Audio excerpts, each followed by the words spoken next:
sommes actuellement dans une utilisation des indicateurs, un changement, une instrumentalisation qui fait que nous allons avoir, pour les semaines à venir, des changements de comportement, des orientations qui sont décidées par un conseil scientifique qui ne regarde plus la réalité du risque, mais qui souhaite probablement imposer d'autres schémas de pensée.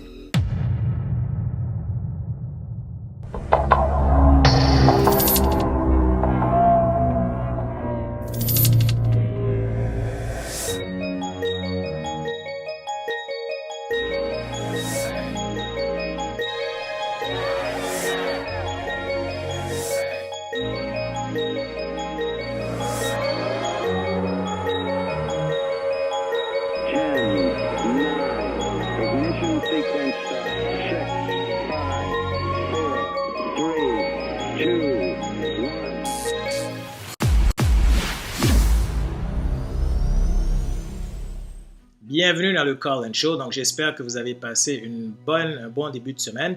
Donc, aujourd'hui, au programme, on a quand même beaucoup de choses, là, beaucoup de choses à communiquer. Comme vous avez pu voir, là, des fois, donc, j'accuse un petit délai, un petit retard là, pour donc, mes émissions. Donc, c'est une situation un peu délicate, je vous dirais, mais bon, je tenais quand même à vous le dire que si toutefois vous voyez certains délais, que j'ai un peu moins d'émissions, là je vous présente un peu moins de contenu dans une semaine, donc c'est que j'ai des petits trucs au niveau personnel, donc j'ai dû là passer par une perte d'emploi, donc je dois me replacer rapidement, donc c'est quelque chose qui prend du temps, donc ça se peut là que vous voyez un peu là, un délai au niveau des programmes, donc je prends un petit peu plus de temps pour vous présenter un nouvel épisode, mais bon, soyez donc juste rassurés, là, c'est pas parce que j'ai laissé le terrain, c'est pas parce que donc, je suis découragé ou bien que je vous laisse tomber, c'est vraiment là parce que bon, je dois mettre les choses moi-même en branle de ma vie personnelle. Donc voilà. Donc pour le programme d'aujourd'hui, on a beaucoup de faits saillants et puis je vais essayer d'aller le plus rapidement possible, mais m'assurer aussi que vous ayez l'information, donc des informations pertinentes là, qui vont vous aider à comprendre toute cette crise qu'est la COVID-19. Et c'est une crise, comme vous le savez, qui est mondiale. Donc, je ne vais pas m'en tenir justement à vous présenter des nouvelles locales, donc, mais je vais vous présenter là, un peu ce qui se passe un peu partout dans le monde. Donc, on va faire un espèce de sprint de faits saillants. Puis par la suite, dans le deuxième segment, là, je vous réserve quelques surprises, là, quelques vidéos, je vous dirais, juteux, où est-ce qu'on va avoir l'occasion des fois de rire un peu de la situation, mais des fois, là, c'est carrément pathétique. Donc, on commence le bal. Donc, dans un premier temps, là, le premier fait saillant, donc je vais vous parler des tests. Hein. Les gens, on parle souvent des tests. Tout le monde se fait tester. Et je vous ai dit dans une émission, il y a quelques émissions, qu'au niveau des tests, on n'en parle pas souvent, mais l'efficacité de ces tests-là, donc il faudrait quand même, il y a quelques squelettes dans le placard, je vous dirais. Mais en plus, on nous apprend là que les tests ont été contaminés. Certains tests ont été contaminés, et même au Québec. Donc, un article là, de Radio-Canada nous disait, par exemple, COVID-19 au Québec, des milliers d'écouvillons possiblement contaminés par un champignon. On n'en a pas parlé trop longtemps. Hein, vous comprenez pourquoi? Parce qu'on ne veut pas justement vous faire peur. Mais au niveau des tests de COVID, ce n'est pas évident. Donc, il y a des problèmes qui sont alentour de ces tests-là. Et là, je ne sais même pas si on dit que les tests ont été contaminés, mais on parle de milliers. Est-ce que certaines personnes ont été faire des tests avec ces équipements contaminés? Nul ne le sait, mais vous pouvez être sûr de quelque chose, c'est que si c'était le cas, peut-être qu'on ne vous le dirait pas nécessairement, et je ne suis pas en train d'accuser là, donc personne de camoufler des choses, mais c'est quand même douteux. Hein. Vous avez des tests qui se font, mais aucune expertise. Hein. Personne ne vient vous dire, voilà ce qui se passe avec les tests, les taux d'efficacité, voilà les problèmes qu'il y a alentour de tout ça, comment on garantit justement que ces tests-là soient bien effectués. Écoutez, je vous laisse faire quelques recherches là-dessus, mais je vous dis, là, au niveau des tests, c'est quelque chose. Donc, premier fait saillant, donc il y a des tests qui sont contaminés, un dossier qu'on doit suivre. Hein. Le deuxième fait saillant, et ça c'est quelque chose d'assez drôle, c'est les masques à l'intérieur. Donc, je suis tombé sur quelques articles. Donc, un article, par exemple, du WebMD qui nous parle de la possibilité de mettre des masques à l'intérieur. Vous avez bien entendu, des masques à l'intérieur. Donc, ce que ça veut dire, c'est que quand vous allez, par exemple, sortir, donc évidemment, vous allez avoir besoin d'un masque pour rentrer dans les lieux publics, et maintenant, on parle même du port du masque à l'extérieur, mais on pousse la note, on vous dit, il y a peut-être une possibilité qu'on vous demande de mettre le masque à l'intérieur. Moi, la question que je me pose, c'est celle-ci. Jusqu'à où est-ce qu'on va aller pour qu'on réalise qu'il y a un délire? C'est du délire. Donc, on parle de masque à l'intérieur. Et si on parle de masque à l'intérieur, puis la possibilité de vous demander de mettre des masques à l'intérieur, ça veut aussi dire qu'il va falloir une mesure de contrôle pour savoir est-ce que vraiment les gens mettent leur masque à l'intérieur.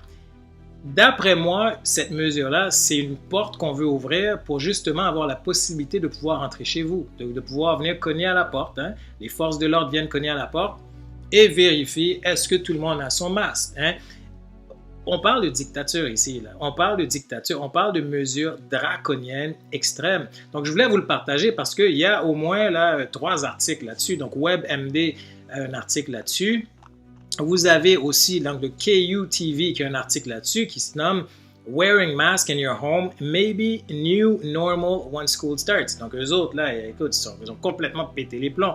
Donc, ils parlent d'obliger presque les gens à mettre le masque avant la rentrée scolaire. Donc, vous le voyez bien. Donc, je voulais vous le partager parce que je trouve ça absolument ridicule. Mais bon, on veut pousser la note. À quelques endroits du globe, on essaye des trucs, on essaye des nouvelles approches et on veut voir comment la population va réagir.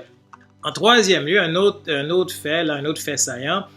En France, on pense au dépistage obligatoire des 15-40 ans. Est-ce que vous vous imaginez à quel point c'est une pensée qui est folle? C'est-à-dire qu'on sait que l'âge moyen, donc lorsque vous regardez les décès du COVID-19, on sait que l'âge moyen, c'est quelque chose comme 80 ans. Donc autrement dit, et c'est l'âge où les gens sur le globe, en général, meurent. Et là, on vous dit, ben non, on veut tester les gens de 15 à 40 ans. La raison est simple, c'est parce qu'on essaye de créer une deuxième vague. C'est-à-dire qu'on essaye de trouver des gens qui ont une charge virale du COVID-19 et on veut pouvoir vous dire, ben, écoutez, on a trouvé 100 cas, on a trouvé 1000 cas ici pour qu'on puisse justifier une deuxième vague. Donc, j'ai trouvé ça un peu drôle qu'on puisse faire ça, mais voilà, ce sont des choses auxquelles ils pensent. Donc, vous pouvez voir l'article là, dans Midi Libre. Après ça, comme quatrième fait saillant, j'ai trouvé ça drôle encore, c'est qu'au Québec, on nous annonce en exclusivité, à partir d'une boule de cristal probablement, on nous annonce une deuxième vague. Deuxième vague basée sur quoi? Je ne sais pas, parce que je vais vous montrer les graphiques, les données plus tard, là, parce que là, on commence à les sortir, les données. Vous pouvez vous-même consulter ces données, mais on nous parle d'une deuxième vague. Le nouveau ministre de la Santé là, nous le dit, là, il va y avoir une deuxième vague, je le dis, parce que je ne voudrais pas que les gens soient déçus lorsqu'on aura des éclosions dans un centre hospitalier, dans un CHLD ou même dans une école. Okay, vraiment, c'est ça l'argument. Parce que tu ne veux pas qu'il y ait des éclosions et tu ne veux pas te faire prendre par surprise. Donc, il va y avoir une deuxième vague. Écoutez, vous regardez, vous voyez un peu l'argument. Parce que je ne veux pas qu'on ait des éclosions, parce que je veux éviter... Pour ça, il va y avoir une deuxième vague. L'argument n'a aucun sens, mais c'est à quelque part ce qu'on essaie de vous dire, c'est que nous, on veut une deuxième vague. Nous, on veut voir une deuxième vague et s'il le faut, on va le créer une deuxième vague. Donc, vous voyez, il y a un plan qui est prévu. Donc, le gouvernement a prévu un plan pour la deuxième vague que vous pouvez aller lire là dans les journaux. Et lorsque j'ai lu le plan pour la deuxième vague, il n'y a absolument rien là-dedans. On ne nous parle pas des mesures. Donc, quels sont les critères, par exemple, de confinement? On ne nous dit rien là-dessus. Évidemment, la raison pour laquelle on ne vous parle pas des critères de confinement, c'est parce qu'on veut pouvoir vous confiner n'importe quand, c'est-à-dire selon le bon vouloir du gouvernement.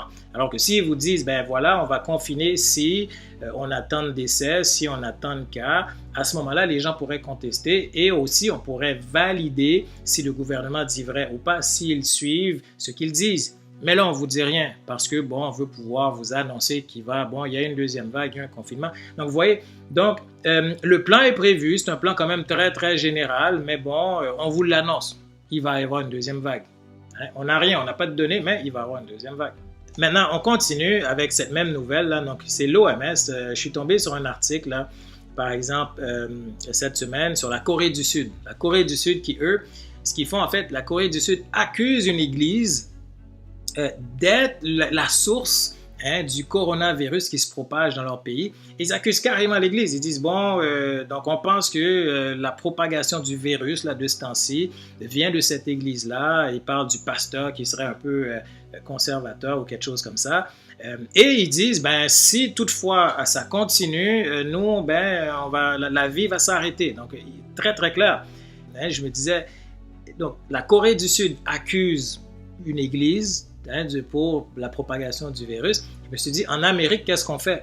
Ben, vous voyez, l'OMS, qu'est-ce que l'OMS fait? Ben, l'OMS donc, a décidé d'accuser les jeunes. Donc, c'est la raison pour laquelle vous voyez vos journaux, parlent régulièrement des jeunes qui sont accusés de, bon, apparemment, les jeunes, ça propage le virus, même en étant asymptomatiques.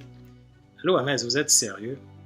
J'ai de la misère à croire que les gens prennent l'OMS au sérieux. Donc, vous avez vu là la bourde qu'ils ont fait avec l'article là, du Lancet là, pour la question du chloroquine. Donc, c'est une fraude monumentale. Et là, l'OMS qui vient nous dire que, apparemment, là, les jeunes seraient donc le groupe de personnes qui propagent le virus alors qu'ils sont asymptomatiques, alors qu'on sait que les gens qui meurent, qui décèdent du corona ont en moyenne 70-80 ans. Donc, vous voyez, en Amérique, on veut accuser les jeunes. Donc, c'est la stratégie qu'on a utilisée et on veut les tester. Et tout ce qu'on veut, là, c'est trouver une charge virale de coronavirus. Que les gens soient malades ou pas, on veut juste pouvoir vous dire on a des cas, on a des cas. Maintenant, la question que je vous pose, pour le Québec et pour les gens de la France, parce que j'ai quand même beaucoup de gens de la France qui m'écoutent, j'imagine que c'est la même chose pour vous, là, donc je pourrais, si vous voulez, je pourrais vous sortir quelques graphiques et regarder un peu de votre côté. Mais pour les gens du Québec, ce que j'ai fait, j'ai été chercher les statistiques associées au Québec. Mais avant tout, là, je vais vous présenter le tableau de la honte pour le Québec. Décès selon certains pays sélectionnés, taux par 1 million d'habitants. Le Québec en tête de liste, là, devant l'Espagne, devant le Royaume-Uni, devant l'Italie, devant les États-Unis, avec 671 décès par million d'habitants. Écoutez, je ne sais pas comment ça se fait que les journalistes au Québec ne se réveillent pas et on ne voit pas le scandale de ce tableau-là. Juste ce tableau-là devrait nous dire, bon, mais écoutez, on ouvre une commission d'enquête. Juste ce tableau-là devrait nous énerver au plus haut point, où ce que les gens devraient avoir de la misère à dormir avec un tableau comme ça au Québec. C'est une honte. On parlait par exemple de l'Italie qui était dans une scène apocalyptique. L'Italie est à 580 et quelques décès par million d'habitants. Le Québec est à 671. C'est une honte. Mais bon, on nous dit, écoutez, donc nous, on compte différemment. Donc, vous voyez, déjà là, ça commence mal. C'est-à-dire que au Québec, on a grossi nos chiffres. Donc, c'est évident. Mais c'est pas ça que je voulais vous montrer. Au passage, je voulais vous montrer un peu le graphique de la honte. C'est comme ça que je l'appelle. Les journalistes, vos gouvernements peuvent avoir toutes sortes d'opinions. Mais à un moment donné, les statistiques les rattrapent. À un moment donné, il faut regarder les chiffres pour ce qu'ils sont. Et regardez là l'évolution du nombre d'hospitalisations. Regardez la courbe là. Est-ce que vous voyez une deuxième vague là qui semble se pointer là? Donc on est dans la courbe là jusqu'au mois de août. Regardez. La courbe, elle est descendante. On peut passer, par exemple, si on regarde par exemple la courbe de décès. La courbe de décès, elle est flat. Il n'y a rien qui se passe. Et après ça, on se demande, on dit, mais quelle est la pertinence de nous dire qu'il y a eu 1 ou 2 décès de COVID dans une journée? Quelle est la pertinence de nous dire, là, on vient de découvrir qu'il y a 80 cas nouveaux cas de COVID. Ce n'est pas des nouveaux cas de COVID, c'est parce que vous avez fait des tests. Donc, si vous testez, donc c'est sûr que vous allez trouver des gens qui ont une charge virale. Et on parle de cas asymptomatiques pour la plupart. Donc, les gens ne sont même pas malades. Mais on veut nous présenter ça, on veut continuer de nous faire peur. Mais vous voyez l'évolution de la courbe de décès au Québec. Vous le voyez là devant vous. C'est ce qui complète notre premier segment de faits saillants. Maintenant, j'aimerais vous parler là du segment scientifique et politique parce que là, c'est drôle parce que je vais vous présenter quelques vidéos et je veux vraiment aussi remercier là les gens qui me suivent parce que vous m'envoyez des liens, vous m'envoyez des vidéos là, c'est super. Donc, on va demander de parler d'un certain nombre de sujets. Mais bon, donc c'est le temps. Donc c'est le temps et comme je vous ai dit, là, j'ai quelques trucs à régler là, donc, dans la vie de tous les jours donc, pour pouvoir là, assurer mes arrières. Donc c'est la raison pour laquelle le temps est un facteur et tout. Donc dans notre segment scientifique et politique, donc j'aimerais vous parler de quelques trucs parce que sur le globe, ça réagit. Et les gens commencent à en avoir marre. Là. Donc, je vous dirais là que, et là, quand je parle de gens, là, je ne parle pas de simples citoyens, je parle de députés, je parle de médecins, je parle de chercheurs. Les gens commencent à en avoir ras-le-bol de toute cette supercherie et de toutes ces nouvelles qui passent et qui essaient de nous faire croire qu'il y a une deuxième vague. On essaie de nous imposer des mesures qui ont carrément par rapport. Et comment on fait ça? On utilise des journalistes qui nous envoient des torchons, qui intimident les gens. Donc, je vous présente le tout. On va commencer là avec une question très simple. Comment est-ce que vous pensez qu'on arrive à faire les journalistes parler puis écrire comme ils écrivent? Écoutez, je vais laisser Justin Trudeau lui-même vous le dire. Je ne pense pas que j'aurais mieux fait que lui. Voilà, on roule la vidéo.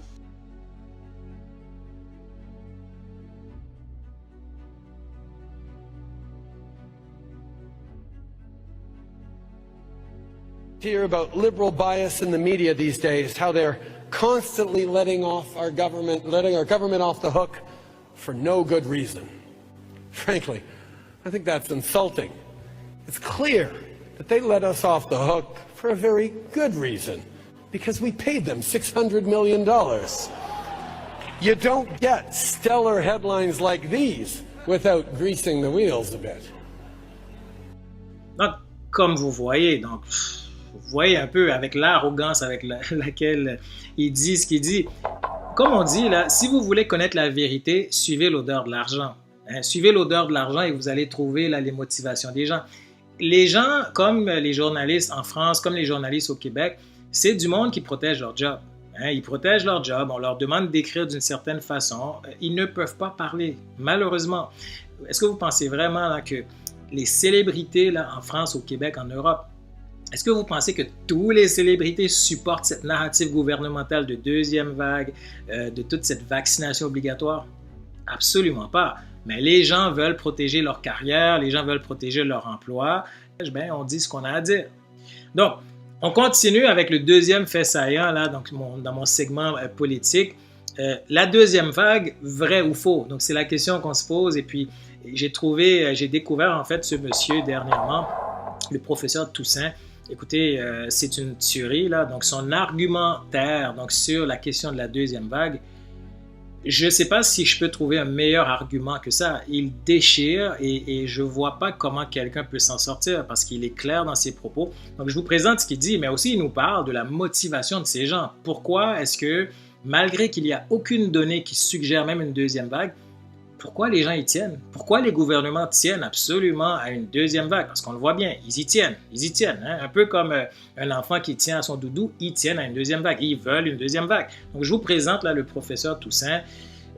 Ça fait peur. Nous sommes actuellement dans une utilisation des indicateurs, un changement, une instrumentalisation qui fait que nous allons avoir, pour les semaines à venir, des changements de comportement, des orientations qui sont décidées par un conseil scientifique qui ne regarde plus la réalité du risque, mais qui souhaite probablement imposer d'autres schémas de pensée. Écoutez, franchement, cette explication déjà, elle était suffisamment claire et on voit ces chiffres. Mais là, quand je vous entends, j'ai très peur. Je suis en train de me dire, déjà, est-ce qu'on fait peur aux gens pour rien? La deuxième chose, c'est à charge aussi pour les politiques. Vous voyez un peu le problème, c'est qu'on est dans un contexte où on veut prendre des décisions basées sur des gens qui sont asymptomatiques. En médecine, c'est un drôle de phénomène. C'est-à-dire que vous prenez des décisions basées sur des statistiques de diagnostic à partir de personnes qui sont asymptomatiques. Ils ne ressentent rien, ils ne sont pas malades, mais on prend des décisions. On dit, finalement, on va confiner les gens parce qu'on a trouvé une charge virale. C'est un drôle de phénomène parce que la charge virale, si elle n'est pas problématique dans le corps, les gens ne sont pas malades. Donc, si les gens ne sont pas malades, ils ne propagent pas le virus. Mais là, on essaie de nous faire croire que, même les gens asymptomatiques propagent un virus. Bon, voilà, donc vous voyez un peu le délire. Après ça, on va parler de la chloroquine. Donc, Dr Raoult est revenu avec la question de la chloroquine dans une entrevue. Et je voulais vous présenter cette vidéo-là parce que c'est mon sentiment. C'est que Dr Raoult, il dit, mais je comprends pas. Je comprends pas comment est-ce qu'on a fait pour en arriver là. Comment expliquer cette guerre complètement folle, complètement délirante contre l'hydroxychloroquine? Comment est-ce qu'on peut même défendre l'idée qu'un médicament qui a été pris par 2 milliards de personnes est devenu, en 2020, toxique. Comment on peut défendre simplement cette idée? Comment ça a pu être défendu dans les plus grands journaux médicaux du monde? Comment c'est possible? Est-ce que tout le monde vous savez, c'est l'hypothèse de Bernard-Henri Lévy, c'est tout le monde est devenu fou avec ce truc? Est-ce que ce sont des intérêts financiers tellement monstrueux? Est-ce que c'est que nous n'avons plus de bon sens? Est-ce que c'est que nous sommes incapables de regarder ce qui s'est passé dans le passé? Est-ce que c'est, moi je pense, une de mes théories, c'est que comme on vit dans un monde qui croit au progrès continu, on ne s'est pas rendu compte que beaucoup de choses pouvaient devenir obsolètes, mais pas les molécules chimiques. Bon, par la suite, dans ce même segment, je voulais vous parler aussi, je vous ai dit que j'allais vous présenter des gens de partout dans le monde, donc, parce que les gens commencent à en avoir marre. Il y a un médecin justement en Espagne qui se fait interviewer par une journaliste. Et je voulais vous présenter cette vidéo-là parce que ça représente la réalité un peu partout dans le monde. C'est-à-dire que vous avez les hôpitaux, vous avez ce qui se vit dans les hôpitaux, où il n'y a pas grand-chose. Aux soins intensifs, il n'y a pas grand-chose qui se passe. Et là, vous avez les médias qui essayent de faire croire qu'aux soins intensifs, c'est bourré, qu'on a plein de cas, on a plein de gens, on n'a pas assez de personnel et tout. Et vous avez ce journaliste qui interroge ce médecin et le médecin dit « Mais moi, je ne vais pas jouer la game. Je ne joue pas à cette game. Je vais vous dire la vérité comme elle est. Il n'y a rien qui se passe ici. » Buenos días. Doctor, usted conoce muy bien cuál es la situación. Ha estado desde el principio, desde que comenzó la pandemia, trabajando con pacientes con coronavirus. Actualmente está en el Hospital del Escorial, aquí en Madrid. Exactamente cuál es. La situación es preocupante, y ya podemos hablar de total saturación. Hay hospitales, estamos escuchando, que se están poniendo las pilas con más plantas, pero ¿podemos definirlo ya? Pues no, vamos a ver, es que yo no sé exactamente a qué hospitales preguntáis, porque vamos, es cierto que se está notando un repunte en el número de ingresados, pero vamos, te voy a decir, hace la semana pasada en el Hospital del Escorial no había nadie, ayer había 3. Vamos, que es de más de 200, unas 100 et pico cas. C'est presque drôle, presque pathétique. Et là, je vais vous présenter une autre vidéo pour l'Italie, parce que l'Italie, on en a parlé tellement longuement. Bon, l'Italie, les cas, et puis c'est tellement grave, et les gens meurent. Le député Sara Conial a parlé là devant le gouvernement et elle était frustrée, elle n'en pouvait plus. Et ce qu'elle explique au gouvernement, c'est clairement, ce qu'elle dit, c'est que arrêtez avec votre campagne de peur. Arrêtez avec votre campagne de peur.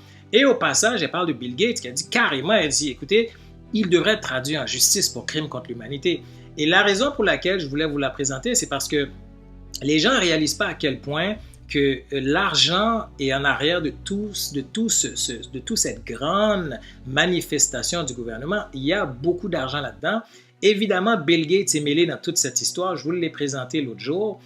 Écoutez, s'il aurait fallu que quelqu'un d'autre, que ce député parle de cette façon-là, on l'aurait traité de quoi? On aurait dit que c'est un complotiste. Mais voyez, c'est un député et elle-même, elle est en Italie et elle dénonce cette campagne de peur. Donc, je vous laisse regarder la vidéo, mais vous voyez bien, c'est pathétique. Il vero obiettivo di tutto questo è il controllo totale, il dominio assoluto sugli esseri umani ridotti a cavie e schiavi, violandone sovranità e libero arbitrio. Et finalement, écoutez, je vous présente là, Anthony Fauci. Et la raison pour laquelle je ris, c'est parce que je ne comprends pas comment les États-Unis ont fait pour mettre un tel individu en position. Et par ailleurs, au Québec, on réplique presque mot à mot ce que Dr Fauci fait. Donc, tout ce qu'il dit, tout ce qu'il fait, quelques semaines après ou bien quelques jours après, on fait presque la même chose. Mais Dr Fauci, devant donc ses compatriotes au gouvernement, lorsqu'on lui pose des questions, comme par hasard, monsieur n'arrive plus à répondre. Il n'est plus en mesure de répondre. Sauf que lorsqu'il parle à CNN, lorsqu'il arrive devant les grands médias, M. Fauci fait toutes sortes de recommandations. Qui devrait jouer au sport, quel sport devrait être joué, quel sport ne devrait pas être joué, à quel endroit on peut aller, où on ne peut pas aller, quel genre d'activité qu'on peut faire, suggère le masque largement. Mais lorsqu'on lui pose la question, on va dire, OK, mais les manifestations, est-ce que ça augmente la propagation du virus, oui ou non? Alors, Dr Fauci, là, il n'arrive plus à répondre. Donc, on est quand même devant quelqu'un de très, très, très problématique. Et même, il va jusqu'à dire là, que les médias interprètent ce qu'il dit. Vous voyez un peu, lorsque les gens sont pris au pied du mur, on trouve toutes sortes de raisons, mais c'est une hypocrisie totale. Donc, je vous présente la vidéo. Thank you, Mr. Chairman. Dr. Fauci, do protests increase the spread of the virus? do protests increase the spread of the virus? I think I can make a general statement. Well, 500,000 protesters on June 6th alone. Yeah. I'm just asking that number of people, does it increase the spread of the virus? Crowding together, particularly when you're not wearing a mask, contributes to the spread of the virus. Should we limit the protesting? I'm not sure what you mean. How do we say limit the protesting? Should government limit the protesting? I don't think that's relevant to. Well, you just said if it increases the spread of the virus. I'm just asking, should we limit it?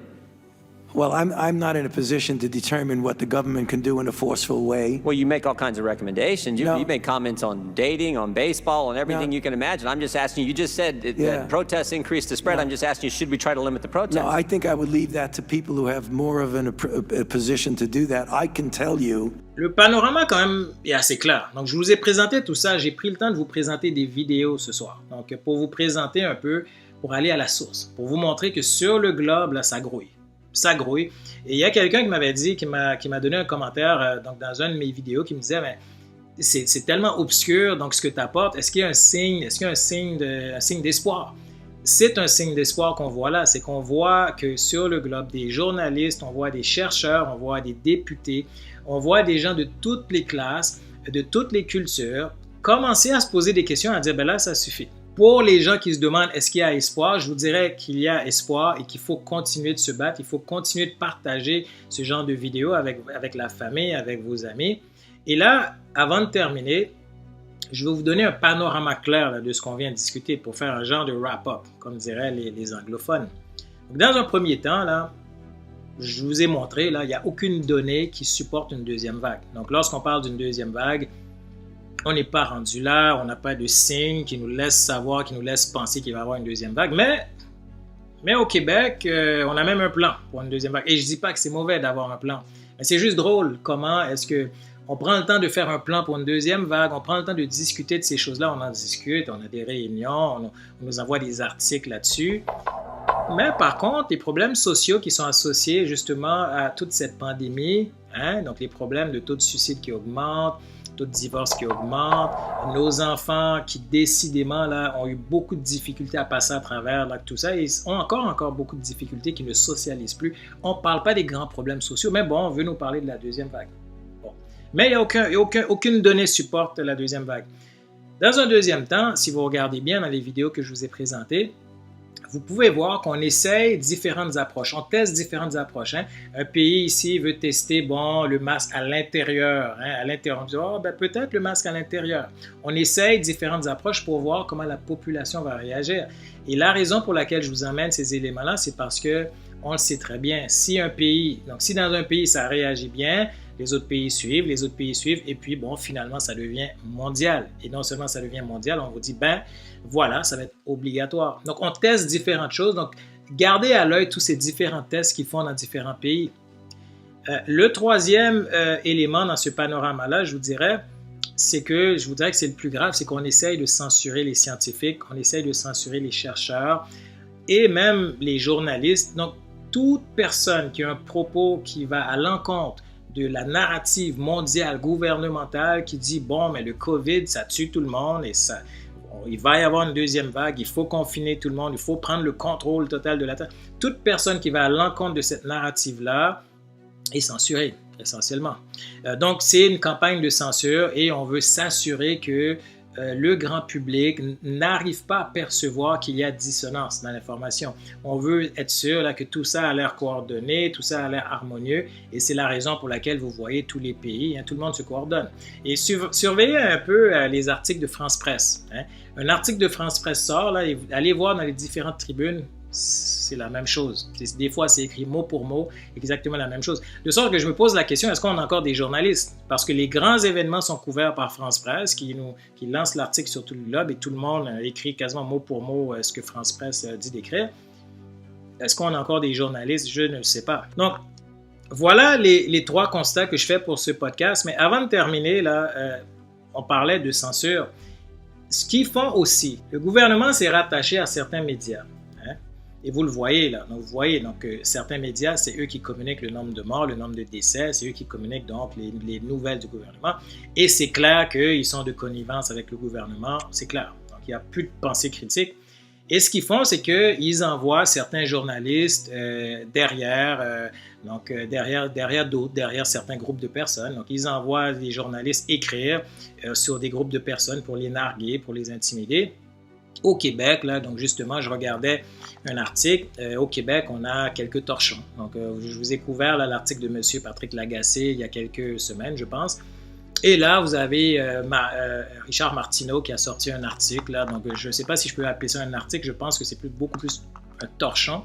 La manif anti-feu rouge. Écoutez, on m'a demandé de passer à la déchiqueteuse l'article de M. Martineau. Là, donc, encore une fois, on s'attaque à Alexis. Je ne sais pas pourquoi. Il y a comme une fixation sur Alexis. C'est peut-être leur héros, je ne sais pas trop. Mais le torchon qu'il a écrit, on me demande de le passer à la déchiqueteuse, de l'analyser, mais je ne vois pas qu'est-ce que je peux analyser vraiment. Donc, je veux juste m'excuser. C'est juste que j'ai lu l'article et j'ai eu froid au dos pour le Québec. Je me suis dit, mon Dieu, quel genre d'individu qu'on a laissé se rendre jusque-là pour écrire des articles de la sorte. Analyser ça, c'est une insulte à mon intelligence. Donc, je vous lis un peu, là, donc un peu une partie de l'article. « Chers amis, merci d'être venus en si grand nombre à cette deuxième manif anti-feu rouge. Cri de la foule, liberté, rendez-vous notre liberté. » Fait que, liberté, est-ce qu'il est en train de narguer quoi? Les gens qui ont moins d'éducation, il est en train de narguer les gens qui ont moins d'argent. Ça m'a l'air d'être quelqu'un qui est en train de narguer le petit peuple, si on veut. C'est un peu comme ça que je le vois, et je me dis, mais pour qui M. Martineau se prend pour parler aux Québécois comme ça? Puis là, regardez qu'est-ce qu'il dit. Tiens, juste pour faire mentir les médias, fake news, je vais compter 1, 2, 3, 4. Vous êtes 2,5 millions de personnes. Hier, on t'aime, Alexis. Je peux juste pas passer ça à la déchiqueteuse. Là. Je peux pas faire un travail d'analyse avec ça. C'est un peu comme si vous me prenez un texte de... Tu sais, j'ai une petite fille de 8 ans. Hein, un peu comme si je prends le texte de ma petite fille de 8 ans puis je dis, je vais passer à travers, je vais faire une analyse du texte de ma petite fille de 8 ans, une analyse textuelle à un niveau universitaire. Donc, excusez-moi, mais j'ai pas assez d'éléments dans un article, dans un torchon comme ça pour faire une analyse. Donc, peut-être un prochain article, je pourrais prendre un autre de ces articles pour peut-être faire un exercice, un semblant d'exercice, mais là, ça va se terminer avec un fiasco. Donc, Monsieur Martineau, là, mon Dieu, vous êtes une catastrophe. Un autre torchon que j'ai vu là en début de semaine, c'était de Daniel Lorrain, toujours du Journal de Montréal. Je me dis, les Journal de Montréal, si on sort de cette crise puis qu'on finit par découvrir toute cette supercherie, je me pose la question, qu'est-ce qui va devenir de ces journalistes-là? Ouf! L'autre torchon, la dictature tranquille dans un cinéma près de chez vous. Donc, ce qu'elle fait, là, c'est qu'elle nargue. Elle nargue les gens qui ne croient pas à la narrative gouvernementale. Et puis là, je vous dis ici, je vous lis le bout de ce torchon. Ici même au Québec, nous vivons sous la férule d'un dictateur en la personne de François Legault. L'homme s'est entouré de sombres personnages comme le docteur Horacio Arruda et avec une horde d'habiles reptiliens, il nous manipule. Bon, je vais arrêter là. Elle utilise le mot reptilien. Bon, à ce que je sache, aux États-Unis, là, il y a cette théorie qu'on pense qu'il y a des gens qui pensent que bon, il y a des gens d'extraterrestres reptiliens qui sont arrivés sur la Terre, qui sont dans le gouvernement et tout. Je vous épargne un peu les détails. Mais là, elle utilise ce mot-là. À ce que je sache, au Québec, on n'a pas une culture comme ça. C'est-à-dire c'est pas une théorie là, qui fait le tour des tribunes, puis que les gens discutent, puis les gens... Mais elle utilise ça parce qu'elle veut faire croire au grand public que les gens qui ne croient pas aux mesures draconiennes du gouvernement sont des gens qui croient que M. Legault travaille avec des reptiliens, des gens d'extraterrestres. C'est malhonnête là jusqu'au bout. Hein? Donc, ce genre de torchon, ce genre de personnes, tu te dis, ça, c'est des gens que, il faut que tu aies peur de ce genre de personnes-là parce que tu ne sais pas quels mensonges qu'ils peuvent te donner. Ça peut mentir à sa propre mère, ça peut mentir à son propre père, à ses propres enfants. Tu ne sais pas qu'est-ce que ça peut donner. Les gens qui sont malhonnêtes de cette façon-là, il n'y a pas d'argument là-dedans. C'est gratuit. On veut narguer, on veut intimider. Donc, pour ma déchiqueteuse, pour mon exercice d'analyse textuelle, juste vous dire que je ne peux pas analyser ce genre de torchon. Il n'y a absolument rien là-dedans. Il n'y a pas d'argument. Il n'y a rien. Il n'y a absolument rien. Donc, je vais m'abstenir. Mais si vous y tenez à ce que j'analyse le texte, ça va être comme si j'analyse le texte d'enfants du secondaire ou même du primaire. Là. Donc, c'est l'exercice essentiellement, c'est à ça que va ressembler l'exercice. Donc, essayez de m'épargner le tout, mais bon, si vous y tenez, je vais le faire. Et là, voilà, donc juste en conclusion, vous voyez qu'est-ce qu'il a dit dans sa conclusion. Amis complotistes, si vous m'avez lu jusqu'ici, ce texte pourrait être truffé d'ironie. Faites vos recherches. Oh mon Dieu. Daniel Lorrain, là, mon Dieu. Arrête, là, ça suffit, là. Écoute, si tu te fais payer par le Journal de Montréal, tu veux garder ton salaire, c'est bien, mais tu n'as pas besoin de narguer personne. Garde ton salaire, sois payé, essaye d'écrire des articles, peut-être sur, je sais pas, sur Disney, sur peut-être quelques films des années 80, peut-être ça va être plus, je sais pas, hein, on va te prendre plus au sérieux, mais arrête-moi ça, là. Bon, maintenant, en conclusion, j'ai créé un document pour vous éclaircir, parce que je voulais vous montrer un peu comment est-ce que le gouvernement aimerait qu'on pense. Hein? Parce que vous voyez un peu tous ces articles. On veut nous censurer, on veut pas qu'on parle. Hein? Essentiellement, le gouvernement ne veut pas que vous parlez, le gouvernement ne veut pas que vous vous exprimez. On vous dit quelque chose, croyez-y, puis dérogez pas de ça. Hein? Je vous ai créé un petit document pour vous, justement, pour vous dire donc, comment est-ce que le gouvernement veut qu'on pense. Et j'ai appelé ce document-là les 10 lignes directrices du gouvernement et des grands médias à suivre à la lettre. Et je vous lis rapidement le document. Là. Donc, première règle, aucune autre tribune n'est digne d'être écoutée en dehors de nos tribunes. Nous sommes la grande vérité d'aujourd'hui. Hein, vous l'avez vu, Martineau et compagnie. Pour eux, ils sont la grande vérité. Ils sont la vérité absolue. Je t'avais de trouver une espèce de nom de religion pour eux. Ça a l'air d'être une vraie religion, leur affaire. Deuxième point, vous devez obéir sans discuter à toute indication du gouvernement, peu importe la teneur, même lorsque celle-ci va à l'encontre des droits de société fondamentaux. Hein, donc c'est pas grave, là, si on brime vos droits, il n'y a plus de problème de ce côté-là. Troisième point, vous n'avez pas le droit d'avoir une perception ou un discours négatif sur les actions ou mesures gouvernementales, peu importe les raisons, même à caractère scientifique. Donc, oubliez la science. La science n'y est plus. Là, si vous voulez rationaliser avec ce genre de personnes, là, comme les gens que je vous ai présentés avec leurs articles, il n'y a pas de rationalisation là-dedans, il n'y a pas de logique. Hein? Il n'y a vraiment pas de logique. Il faut que vous faites ce qu'on vous dit de faire. Si vous ne faites pas ce qu'on vous dit de faire, ben, on va venir derrière vous. Quatrième point, la seule science qui est vraie et absolue est la nôtre. Toute indication, analyse, recherche et communication contraire à nos propos doivent être rejetées sans égard pour le contenu. Je l'ai dit, il n'y a pas de science là-dedans. Cinquième point, nous avons le droit de nous contredire et induire en erreur la population sur une base régulière tout en préservant notre crédibilité. J'ai de la misère à croire que ces gens-là gardent leur crédibilité alors qu'ils se contredisent là, à longueur de journée. J'ai de la misère à croire ça. Arruda se contredit, dit une chose, change d'avis, il est encore crédible. Malgré les contradictions flagrantes dans nos nouvelles, la population n'a pas le droit de critiquer ou d'argumenter. C'est exactement ce qu'on fait, ce que je fais en ce moment. Je fais une critique, hein, le plus souvent constructive. Hein, mais comme vous l'avez vu, comment faire une critique constructive avec du torchon? Je ne peux pas. Donc, mais le gouvernement et les médias ne veulent pas que vous critiquiez. Ne critiquez pas. Surtout pas. Même s'il y a des contradictions, même si c'est flou, ne critiquez surtout pas. Hein? Et surtout, argumentez pas. Parce que sinon, on va venir vous chercher. Septième point, nous avons le droit d'intimider certains groupes de la population à notre guise si ceux-ci dérogent de la ligne directrice de nos propos, et ce, sans conséquence, puisque nous sommes la loi. Hein, vous l'avez vu, là. Hein, vous l'avez vu, Patrick Lagacé, Martineau, intimide les gens, c'est de l'intimidation. Comment vous voulez appeler ça? On intimide même les gens avec leur langage. On suppose que les gens qui ne croient pas aux mesures ont une espèce de langage grossier, qui ne savent pas prononcer certains mots. Mais excuse, M. Martineau, là, il faut garder votre langage. Regardez-vous dans le miroir avant. Là, point numéro 8. Tous ceux qui ne croient pas à la dangerosité et à la fatalité du COVID-19 comme nous seront pourchassés, intimidés, ridiculisés et bien plus par les médias de masse. C'est ce qui se fait en ce moment. Le point numéro 9, seules les données scientifiques que nous considérons sont vraies et absolues dans le temps. Toute autre donnée en dehors de ce que nous communiquons à la population est considérée comme fausse et sans intérêt et seront censurées sur toutes les plateformes possibles.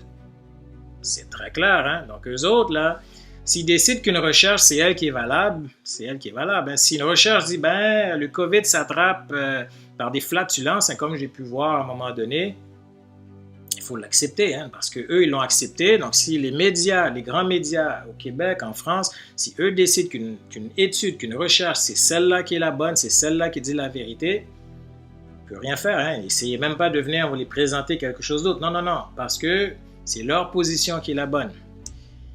Et en dernier point, donc nous démonisons toute personne ou groupe qui conteste la narrative gouvernementale en stigmatisant par l'entremise des médias de masse en utilisant le terme complotiste. Complotiste, c'est le nouveau mot qui est utilisé pour parler des gens qui réfléchissent, qui argumentent, les gens qui sont prêts là, à ouvrir un article et à lire un peu et à essayer de comprendre. C'est le mot pour ces gens-là. Décidément, lorsque vous avez une tête sur les épaules, vous êtes complotiste. Si c'est ça complotiste, si complotiste, c'est réfléchir, c'est rationaliser, c'est se poser des questions, moi je suis complotiste. Alors, sinon, à ce moment-là, les gens qui ne sont pas complotistes, qui sont